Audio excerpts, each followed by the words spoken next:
तो हमारी आज की कहानी कुछ ऐसी है जहां पर हम देखते हैं एक औरत को जिसका पति उसे खुश नहीं कर पाता, जिसके चलते वो अपने घर के पेंटर के साथ अपना अफेयर चलाती है और वो दोनों एक दूसरे को पाने के लिए किस हद तक जाने वाले हैं ये आज की कहानी में देखेंगे। तो कहानी की शुरुआत में हमें एक आदमी को दिखाया जाता है जो अपनी बेटी थेरेस को अपनी बहन के पास छोड़कर जाता है, क्योंकि उसकी वाइफ का भी जल्दी में मौत हो गई थी। और यहाँ पर वो अपनी बहन को कुछ पैसे भी देता है ताकि वो उसकी बेटी का अच्छे से ख्याल रख सके, और उससे कहकर ये चला जाता है कि वो जल्द ही लौटकर वापस आएगा और तब मैं अपनी बेटी को अपने साथ वापस लेकर जाऊंगा। अब कुछ टाइम गुजरने के बाद हम देखते हैं कि थेरेस हमेशा ही अपने पिता को याद करती रहती है कि उसके पिता कितनी जल्दी आए और उसे यहाँ से लेकर जाएं, लेकिन उसके पिता वापस कभी नहीं आते। और हम देखते हैं इसी तरह से अपने पिता का इंतजार करते हुए थेरेस काफी बड़ी हो जाती है और वो जंगल में एक मजदूर के साथ जाकर चरम सुख का आनंद लेती थी। लेकिन जब वो घर आ रही होती है तभी उसके बुआ का लड़का उसे मिल जाता है जिसका नाम कमिन होता है।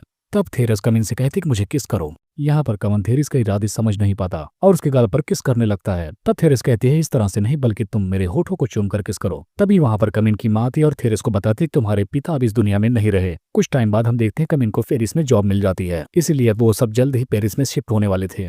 अब यहाँ पर कमिन की माँ कहती तुम दोनों की मैं जल्द ही शादी भी कर दूंगी। अब यहाँ पर थेरेस ना चाहते हुए भी इस रिश्ते को इनकार नहीं कर सकती थी, जिसके बाद हम देखते हैं कि वो दोनों अब पेरिस जाते हैं। तब यहाँ पर कमिन अपनी जॉब को ज्वाइन करता है, लेकिन थेरेस इस शादी से बिल्कुल भी खुश नहीं थी, बल्कि उसे लगता था कि वो एक जेल में आ गई है। हम कमिन को भी देखते हैं जो दिन भर काम करके रात को घर वापस आता था, लेकिन उसे भी वो काम पसंद नहीं था। अब एक रात जब कमिन घर पर लेट से आता है तो थेरेस उसके साथ घपाघप करना चाहती थी, जिसकी वजह से वो उसे सिड्यूस करने लगती है, लेकिन कमिन को इन सब चीजों में बिल्कुल भी इंटरेस्ट नहीं था, जिसकी वजह से वो अपनी चादर ओढ़कर सोने लगता है, क्योंकि वो बचपन से ही बीमार टाइप था। एक दिन कमिन अपने फ्रेंड लॉरेन को अपने घर पर लेकर आता है, जो कमिन के साथ उसके ऑफिस में भी काम करता था। कमिन की माँ भी लॉरेन को पहचान लेती है और वो इस बात से बहुत खुश भी थी, क्योंकि उनकी बेटे के साथ लॉरेन भी काफी बड़ा हो चुका था। हम जान पाते हैं कि लॉरेन एक आर्टिस्ट था। जब ये सारे लोग बातें कर रहे थे तब थेरेस लॉरेन को देख रही होती है और उसे देखने के बाद वो उस पर फिदा हो जाती है, और लॉरेन भी ये बात नोटिस करता है कि थेरेस की नजर उस पर ही है।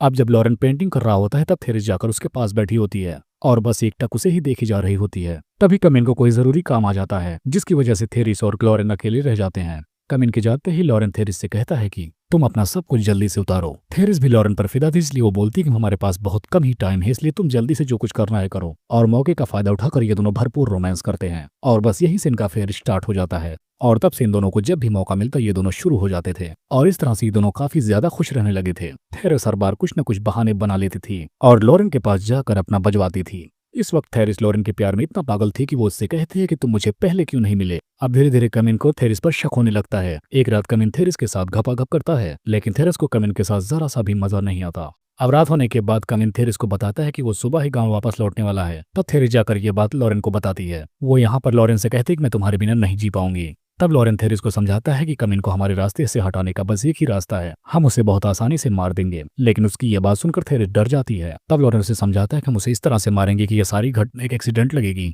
अब ऐसा सुनने के बाद थेरेस उस रात अपने बेड पर सो नहीं पा रही थी, क्योंकि वो ये सोचने में लगी थी कि ये सही कर रही है या फिर गलत। लेकिन लॉरेन का थेरेस पर ऐसा जुनून सवार था कि वो अपने पति को मारने के लिए राजी हो जाती है। और अगली सुबह होने के बाद ये तीनों एक पार्क में जाते हैं। तभी घूमते घूमते कमिन थक जाता है और थेरेस के ऊपर सर रखकर सो जाता है, और उसके उठने के बाद ये तीनों बोटिंग करने के लिए जाते हैं। थेरेस को पूरा यकीन था कि लॉरेन कमिन को मार देगा और वो इस फैसले पर अभी भी विचार कर रही थी। अब इसके बाद हम देखते हैं कि लॉरेन थेरेस को बचाकर नदी के किनारे तक लेकर आता है और तभी वो दोनों यहाँ पर रोने लगते हैं। यहाँ पर ये दोनों ऐसा नाटक करते हैं कि उनकी नाव डूब गई है, इसके साथ साथ कमिन भी डूब गया है। इनके आसपास के लोग वहीं पर थे, जिसके बाद इनकी पहचान कर वो लोग उन्हें इनके घर पर लेकर आते हैं। और जब ये बात कमिन की माँ को पता चलती है तो वो बहुत रोने लगती हैं, क्योंकि अब उसने अपना बेटा ही खो दिया था। दूसरी तरफ कई लोग कमिन की बॉडी को ढूंढने में जुटे हुए थे और फाइनली उन्हें कमिन की बॉडी मिल भी जाती है, जिसके बाद उसका फ्यूनरल किया जाता है। लेकिन यहाँ पर कमिन की माँ को बिल्कुल शक था कि उसके बेटे के साथ जरूर कुछ गलत हुआ है, और इसी रात लॉरेन और थेरेस दोनों घपाघप करते हैं। एक रात कमिन की माँ थेरेस पर गुस्सा हो जाती है। उनका कहना यह था कि तुम कमिन के साथ थी तो तुम्हारा पति मर कैसे गया और आखिर तुम बच कैसे गई।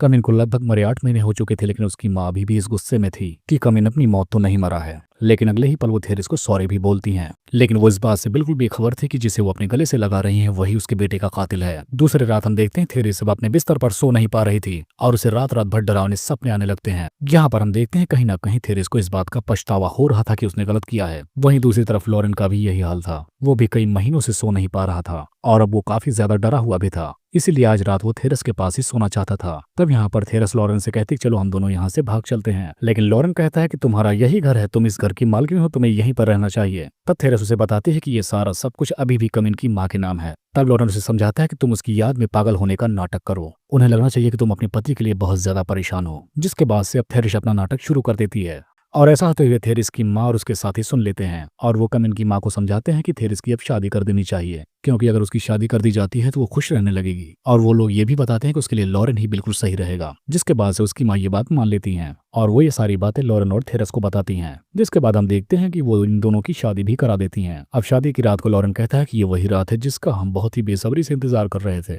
क्योंकि जो वो चाहते थे वो उन्हें मिल चुका है। लेकिन थेरिस इस शादी से जरा भी खुश नहीं थी। उसे इस बात का पछतावा हो रहा था कि उसने अपने काम वासना के लिए अपने ही पति को मार डाला, और इसके साथ साथ उसकी माँ का भी दर्द उसे देखा नहीं जा रहा था। यहाँ पर वो लॉरेन से पूछती है कि आखिर उसके पति की मौत कैसे हुई थी, क्या वो मौत के वक्त काफी ज्यादा तड़पा था। तब लॉरेन कहता है कि तुम भी वहां पर मौजूद थी। तब थेरिस कहती है कि उस वक्त मैंने अपनी आंखें बंद कर ली थी। तब लॉरेन उसे बताता है कि मैंने बस उसे आराम से पानी में डुबा दिया था। थेरिस को लगता है कि वो बहुत ही तड़प कर मरा था और बस इसी वजह से वो लॉरेन से लड़ाई करने लगती है। वो कहती तुम्हें उसे नहीं मारना चाहिए था, कम से कम जान से तो नहीं। असल में उसे के मारने के बाद इन दोनों की लाइफ बिल्कुल नर्क जैसी हो चुकी थी, जिसकी वजह से थेरिस धीरे धीरे इतना गुस्सा हो जाती है कि वो लॉरेन की शक्ल भी नहीं देखना चाहती। और ऐसे ही काफी दिन गुजर जाते हैं, लेकिन इधर हम देखते हैं कमिन की माँ उसे भूल नहीं पा रही थी। एक दिन जब वो पार्क में बैठी होती है तभी उन्हें अटैक आ जाता है और वो पूरी तरीके से पैरालाइज्ड हो जाती हैं। अब वो बोल नहीं पाती, जिसकी वजह से लॉरेन और थेरिस को उसका ख्याल रखना पड़ता है। अब लॉरेन उसकी माँ को मारकर उसकी प्रॉपर्टी हड़पना चाहता है, लेकिन थेरिस उसे बचाने पर लगी थी। एक दिन थेरिस जब अपनी सासू माँ को नहला रही थी तो वहां पर लॉरेन आता है और इन दोनों के बीच काफी तेज लड़ाई हो जाती है। अब दोनों एक दूसरे को कमिन की मौत का जिम्मेदार ठहराने लगते हैं और उनकी ये बातें कमिन की माँ सुन रही होती है और ये बात सुनकर वो मरने जैसी हो जाती हैं। अब वो अपने दोस्तों को ये बात बताना चाहती हैं, लेकिन वो कुछ भी बोल नहीं पाती। एक बार कमिन की माँ उस बात को कैसे भी करके फर्श पर लिख लेती हैं कि थेरेस और लॉरेन ने ही कमिन को मारा है। तब कमिन की माँ की फ्रेंड ये देख लेती है और वो दूसरे लोगों को ये बात बताने के लिए जाती हैं, लेकिन जब इस बात का पता इन दोनों को चलता है तो ये दोनों एक हो जाते हैं और अब कमिन की माँ को भी मारने का फैसला कर लेते हैं। जिसके बाद वो उसे टहलाने के लिए एक नदी के किनारे पर लेकर जाते हैं। यहाँ पर ये दोनों ऐसा दिखावा करते हैं कि ये उन्हें लेकर पिकनिक पर आए हैं और यहीं पर कमिन की माँ की मौत भी हो गई। लॉरेन इनकी ड्रिंक में जहर मिला देता है। तब यहाँ पर ये दोनों अपना दिमाग चेंज कर लेते हैं और सुसाइड करने का फैसला करते हैं। जिसके बाद ये दोनों खुद उस ड्रिंक को पी जाते हैं और खुद ही सुसाइड कर लेते हैं। तब तक वहाँ कमिन की माँ के फ्रेंड्स आ जाते हैं और वो कमिन की माँ को बचा लेते हैं। कमिन को मारने के बाद इन दोनों का जीना हराम हो गया था और इस ड्रिंक को पीकर ये दोनों यहीं पर मर जाते हैं और बस यहीं पर यह कहानी खत्म हो जाती है।